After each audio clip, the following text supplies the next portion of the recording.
Hello friends and medal student, pharmaceutical analysis BP 102T के इस video में हम लोग सोडियम हाइड्रोक्साइड NaOH के प्रिपरेशन और उसके स्टैंडर्डाइजेशन के बारे में बात करेंगे। इसमें हम लोग देखेंगे कि हम लोग 0.1 नॉर्मल सोडियम हाइड्रोक्साइड को किस तरह से प्रिपेयर करते हैं और उसको प्रिपेयर करने के बाद में हम लोग किस तरह से उसका स्टैंडर्डाइजेशन करते हैं। मेरा नाम है डॉक्टर महंताब सिंह। तो चलिए शुरू करते हैं। तो अगर हम सोडियम हाइड्रोक्साइड के बारे में बात करते हैं, NaOH के बारे में बात करते हैं, तो ये एक प्रकार का हमारा सेकेंडरी स्टैंडर्ड होता है। तो इसको जब हम लोग प्रिपेयर करते हैं तो उसके बाद में इसकी एग्जैक्ट कंसंट्रेशन को डिटरमाइन करने के लिए हम लोगों को उसका स्टैंडर्डाइजेशन करने की आवश्यकता होती है। तो अगर हम सोडियम हाइड्रोक्साइड के स्टैंडर्डाइजेशन के बारे में बात करते हैं तो यहाँ पे हम लोग बेसिकली दो प्रिंसिपल्स को यूज कर सकते हैं। इसमें जो हमारा सबसे पहला प्रिंसिपल है उसमें हम लोग पोटेशियम हाइड्रोजन थैलेट को यूज करते हैं और उसके साथ में जब हमारा NaOH रिएक्ट करता है तो क्या होता है कि जो हमारा है यहाँ पे Na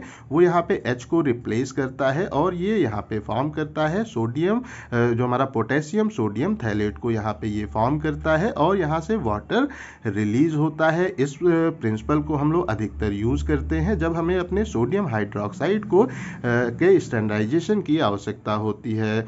बट यहाँ पे एक प्रिंसिपल हम लोग और यूज कर सकते हैं इस प्लेस पे, जो हमारा होता है हाइड्रोक्लोरिक एसिड होता है, HCl होता है। उसको जब हम लोग NaOH से रिएक्ट कराते हैं तो ये यहाँ पे NaCl को फॉर्म करता है और यहाँ से भी वाटर रिलीज होता है। इस प्रिंसिपल को भी हम लोग NaOH के स्टैंडर्डाइजेशन में यूज कर सकते हैं। तो इस वीडियो में हम लोग इन दोनों के बारे में बात करेंगे। तो अगर हम इन रिएक्शंस को देखते हैं तो इन दोनों रिएक्शन में हमारा हम कह सकते हैं केवल एक हमारा H है जो यहाँ पे रिप्लेस हो रहा है। तो इस चीज़ को हम लोग आगे यहाँ पे एक तरह से ध्यान में रखेंगे कि जो हमारा होता है पोटेशियम हाइड्रोजन थैलेट है या जो हमारा HCl है उसकी जो हमारी होती है बेसिसिटी वो हमारी यहाँ पे 1 होती है। इस वजह से जब हम लोग NaOH का यहाँ पे प्रिपेयर करेंगे सोल्यूशन तो वहाँ पे हमें इसकी जो हम कह सकते हैं मॉलिक्यूलर वेट को डिवाइड करने की आवश्यकता नहीं होगी। तो इस कंडीशन में अगर हम बात करते हैं about the preparation of 0.1 normal NaOH के बारे में,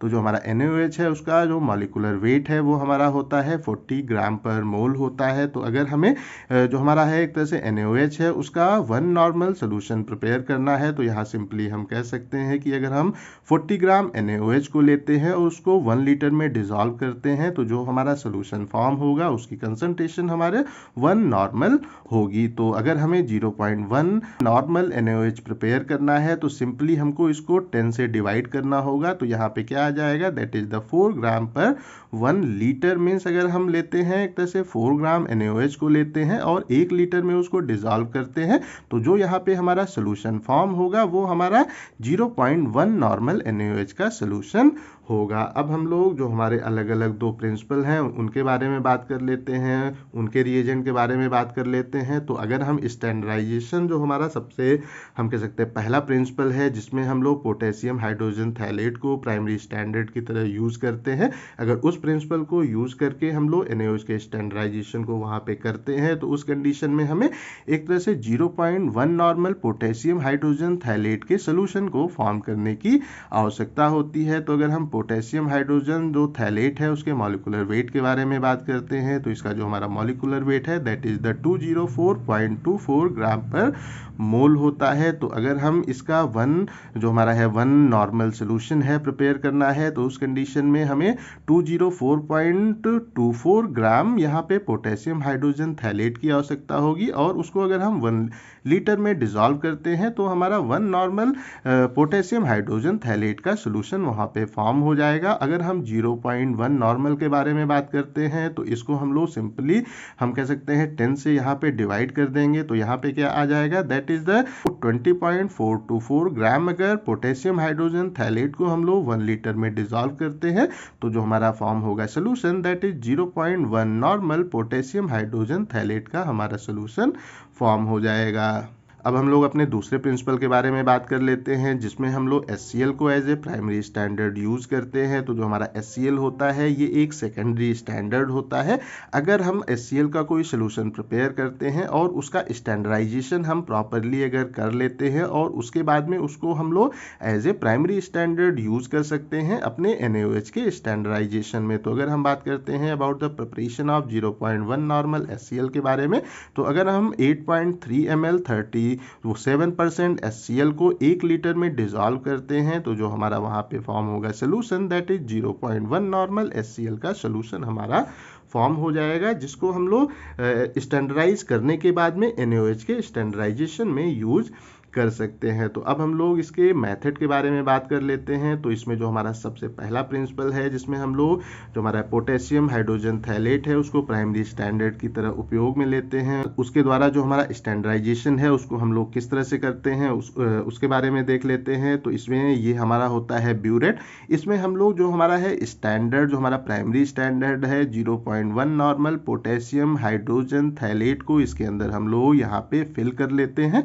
उसके बाद में जो हमारा फ्लास्क होता है उसके अंदर हम लोग 0.1 नॉर्मल जो हमारा NaOH है उसका हम ले लेते हैं 10 ml ले लेते हैं और उसमें 2 से 3 ड्रॉप हम लोग फिनोल्फ्थलीन को यहाँ पे ऐड कर देते हैं और उसके बाद में हम लोग अपने टाइट्रेशन की प्रक्रिया को स्टार्ट करते हैं। तो जो हमारा है प्रिंसिपल 1, उसमें अगर हम बात करें कि हम लोग कौन कौन से स्टेप को यहाँ पे इन्वॉल्व करते हैं, तो इसमें जो हमारा सबसे पहला स्टेप है वो क्या है, add 0.1 normal potassium hydrogen phthalate in the burette. इसमें हम लोग एक तरह से क्या करते हैं, 0.1 नॉर्मल पोटेशियम हाइड्रोजन थैलेट को हम लोग जो हमारा ब्यूरेट है उसके अंदर ऐड कर देते हैं।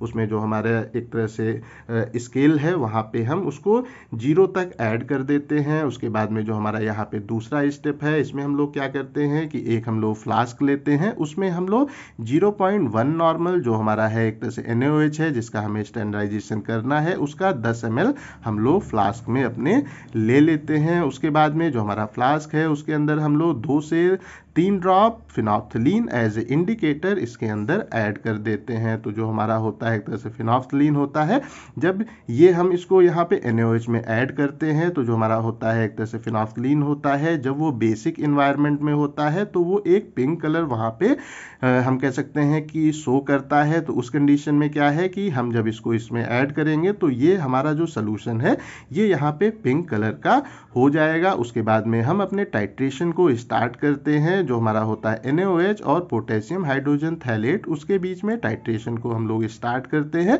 और जो हमारा है एक तरह से पोटेशियम हाइड्रोजन थैलेट है उसको हम लोग ड्रॉप बाय ड्रॉप इसके अंदर ऐड करना स्टार्ट करते हैं। तो जो हमारा होता है एसिड, उसको जब हम लोग बेस के अंदर ऐड करते हैं तो इसमें यहाँ पे एक रिएक्शन होती है, जो हमारा न्यूट्रलाइजेशन रिएक्शन है वो यहाँ पे हमें देखने को प्राप्त होती है। तो स्टार्टिंग में क्या है, इसका जो हमारा होता है वो pH वो 7 से ऊपर होता है। हम जब एक एक ड्रॉप पोटेशियम हाइड्रोजन थैलेट को इसमें ऐड करते हैं तो यहाँ पे हमारी न्यूट्रलाइजेशन रिएक्शन हमें देखने को प्राप्त होती है। तो एक पॉइंट ऐसा आता है वो जहाँ पे जो हमारा यहाँ पे होगा सोल्यूशन, उसका pH यहाँ पे 7 हो जाएगा। उसके बाद जैसे ही हम लोग एक ड्रॉप इसमें और ऐड करेंगे तो क्या होगा कि इसका जो हमारा pH है 7 से हल्का सा नीचे हो जाएगा, वो एसिडिक हो जाएगा। और उस कंडीशन में जो हमारा इंडिकेटर है दैट इज द वो फिनोल्फ्थलीन, उसका जो हमारा कलर है वो यहाँ पे हमारा कलरलेस हमें देखने को प्राप्त होगा, क्योंकि जो हमारा होता है फिनोल्फ्थलीन वो एसिडिक इन्वायरमेंट में वो कलरलेस होता है। तो इस कंडीशन में जो हमारा होगा एंड पॉइंट, उस प्लेस पे क्या होगा कि जो हमारा है एक तरह से वो सोल्यूशन है उसका जो हमारा पिंक कलर है वो वहाँ पे कलरलेस हो जाएगा, चेंज हो जाएगा। तो इस एक तरह से प्रोसेस में हमारा वो कितना पोटेशियम हाइड्रोजन थैलेट उपयोग में आया, 10 ml NaOH को कंप्लीटली न्यूट्रलाइज करने के लिए, उसको हम लोग यहाँ पे आइडेंटिफाई कर लेंगे। और इस कंडीशन में जो हमारा यहाँ पे वैल्यू होगी ये हमारा V2 यहाँ पे कहलाएगा, कि मीन्स वो वॉल्यूम पोटेशियम हाइड्रोजन थैलेट का वो वॉल्यूम जो कि NaOH के 10 ml को कंप्लीटली न्यूट्रलाइज यहाँ पे कर दे रहा है, वो वॉल्यूम हमारा V2 यहाँ पे कहलाएगा। तो तो ये जो हमारा प्रोसीजर है इसको हम लोग यहाँ पे वो रिपीट करेंगे। हम कब तक वो रिपीट करेंगे कि या तो जब तक कोई दो रीडिंग हमारी सेम नहीं आ जाती हैं वो तब तक हम इस प्रोसेस को यहाँ पे रिपीट करते रहेंगे, या यहाँ पे हम लोग इसको 3 बार सिंपली वो करेंगे और उसके बाद में जो भी हमारा वॉल्यूम आएगा उसका एवरेज हम लोग यहाँ पे कैलकुलेट कर लेंगे, वो हमारा यहाँ पे V2 होगा। तो उसके बाद में अब हम लोग इसके कैलकुलेशन के बारे में बात कर लेते हैं। तो अगर हम इसके कैलकुलेशन के बारे में बात करते हैं तो यहाँ पे जो हम लोग फार्मूला यूज़ करते हैं N1V1 इक्वल टू N2V2, यहाँ पे जो हमारा है N1 है that is the normality of the NaOH जिसको हमें अभी कैलकुलेट करना है। जो हमारा है एक तरह से V1 है that is the volume of the NaOH जो कि हम लोगों ने 10 ml लिया था। उसके बाद में अगर हम N2 के बारे में बात करते हैं that is the normality of the potassium hydrogen phthalate 0.1 normal का हमने इसको प्रिपेयर किया था। एंड यहाँ पे है हमारा V2 जिसको हम लोगों ने यहाँ पे टाइट्रेशन से यहाँ पे डिटरमाइन किया। ये है हमारा volume of the potassium hydrogen phthalate, और इस प्लेस पे हमें ये एक तरह से जो हमारा है V1 वो नोन है, N2 यहाँ पे हमें नोन है, और जो हमारा है V2 उसको हमने यहाँ पे जो है एक तरह से डिटरमाइन कर लिया। तो हम आसानी से N1 को यहाँ पे डिटरमाइन कर सकते हैं इस फार्मूले को यूज करके। अब हम लोग अपने अगले प्रिंसिपल के बारे में बात कर लेते हैं जिसमें हम लोग HCl को एज ए प्राइमरी स्टैंडर्ड यहाँ पे यूज करते हैं। तो यहाँ पे इसको सबसे पहले हम लोग जो हमारा डायग्राम है उससे एक बार क्लियर कर लेंगे और उसके बाद में हम लोग इसके स्टेप्स के बारे में बात करेंगे। तो जो हमारा होता है 0.1 नॉर्मल NaOH है उसको यहाँ पे हम लोग जो हमारा ब्यूरेट है उसमें ऐड कर लेते हैं। उसके बाद में जो हमारा है 0.1 नॉर्मल HCl है उसका हम लोग लेते हैं 10 ml लेते हैं और उसके अंदर 2 से 3 ड्रॉप यहाँ पे हम फिनोल्फथलीन को ऐड कर देते हैं। तो इसके एक तरह से पहले भी हम लोगों ने कहा कि जो हमारा होता है फिनोल्फथलीन वो जब एसिडिक इन्वायरमेंट में होता है तो वो यहाँ पे हम कह सकते हैं कलरलेस होता है। तो इस कंडीशन में क्या है, अब हम लोग इसके स्टेप्स के बारे में देख लेते हैं। तो इसमें जो हमारा सबसे पहला स्टेप है उसमें हम लोग क्या करते हैं, add 0.1 normal NaOH in the burette. तो यहाँ पे हम लोग 0.1 नॉर्मल NaOH को यहाँ पे जो हमारा ब्यूरेट है उसके अंदर डाल लेते हैं।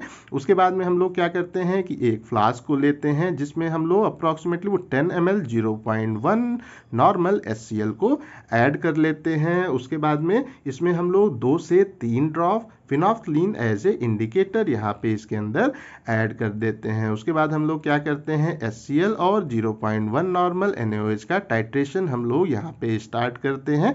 जो हमारा होता है 0.1 नॉर्मल NaOH है उसको हम लोग ड्रॉप बाय ड्रॉप इसके अंदर ऐड करते हैं। तो जब हम इसको यहाँ पे ऐड करते हैं तो क्या होता है कि जो हमारा HCl है और जो हमारा होता है NaOH ये आपस में रिएक्ट होता है और यहाँ पे हमें एक न्यूट्रलाइजेशन रिएक्शन देखने को एक तरह से प्राप्त होती है। तो इस कंडीशन में क्या होता है कि जो हमारा एक तरह से HCl है जब ये यहाँ पे होता है तो यहाँ पे 7 से नीचे होता है। तो इस कंडीशन में जो हमारा फिनोल्फथलीन है वो यहाँ पे होता है कलरलेस। हम जब वो धीरे धीरे यहाँ पे NaOH को ऐड करते हैं, न्यूट्रलाइजेशन रिएक्शन होती है तो एक पॉइंट जो ऐसा आता है वो जहाँ पे जो हमारा HCl है वो कम्प्लीटली यहाँ पे न्यूट्रलाइज हो जाता है, इसका pH हमारा यहाँ पे 7 हो जाता है। उसके बाद में जैसे ही हम एक ड्रॉप NaOH को इसमें और ऐड करते हैं तो क्या होता है, इसके अंदर का जो हमारा होता है इन्वायरमेंट वो स्लाइटली बेसिक हो जाता है और उस कंडीशन में जो हमारा होता है फिनोल्फथलीन वो वहाँ पे पिंक कलर का हमें देखने को प्राप्त होता है। तो इससे हम लोग इस चीज़ को आइडेंटिफाई कर सकते हैं कि यहाँ पे कम्प्लीटली हमारा HCl न्यूट्रलाइज हो गया है। तो ये जो हमारी एक तरह से हम कह सकते हैं प्रोसेस है उसमें हमारा कितना NaOH यहाँ पे कंज्यूम हुआ उसको हम लोग यहाँ पे नोट कर लेते हैं। उसके बाद में ये जो हमारा प्रोसीजर है इसको हम लोग तब तक रिपीट करते हैं वो जब तक कि कोई हमारी जो 2 रीडिंग है वो अगर सेम नहीं आ जाती हैं, या इसको हम लोग सिंपली 3 बार करते हैं और उसके बाद में जो भी हमारा रीडिंग आती हैं उसका हम लोग वहाँ पे एवरेज कैलकुलेट कर लेते हैं। उसका जब हम लोग एवरेज वहाँ पे कैलकुलेट कर लेते हैं तो सिंपली हम लोग इसी फार्मूले को वहाँ पे अगेन यूज़ करते हैं और हम यहाँ पे जो हमारा होगा NaOH उसकी नॉर्मल नॉर्मेलिटी को डिटरमाइन कर लेंगे। तो यहाँ पे जो हमारा फार्मूला है that is the N1V1 equal to N2V2 को हम लोग यहाँ पे उपयोग में लेते हैं। जो हमारा यहाँ पे होता है N1 that is the normality of the NaOH जिसको हम लोगों को डिटरमाइन करना है। उसके बाद में जो हमारा होगा एक तरह से V1 होगा that is the volume of the NaOH जिसको हम लोगों ने यहाँ पे अभी किया है, एक तरह से मेजर किया है। उसके बाद में जो हमारा N2 है that is the normality of the HCl जो कि 0.1 नॉर्मल है। और जो हमारा होता है V2 that is the volume of the HCl जिसको हम लोगों ने यहाँ पे 10 ml लिया था। तो इस कंडीशन में जो हमारा N2 है ये भी यहाँ पे हमें पता है, यहाँ पे जो हमारा V2 है ये भी हमें यहाँ पे पता है और V1 को हमने यहाँ पे डिटरमाइन कर लिया। तो आसानी से हम लोग N1 को इस फार्मूले को यूज करके डिटरमाइन कर सकते हैं। तो okay friends my dear student, NaOH का प्रिपरेशन एंड स्टैंडर्डाइजेशन आप लोगों को क्लियर हो गया होगा। अगर अभी भी कहीं कोई कंफ्यूजन है तो कमेंट करके पूछ सकते हैं। इस टॉपिक का PDF आपको डिस्क्रिप्शन में मिल जाएगा। इस वीडियो को लाइक करें, अपने दोस्तों के साथ शेयर करें और ऐसे ही वीडियोस को देखने के लिए हमारे चैनल को सब्सक्राइब करना बिल्कुल भी ना भूलें। Thank you.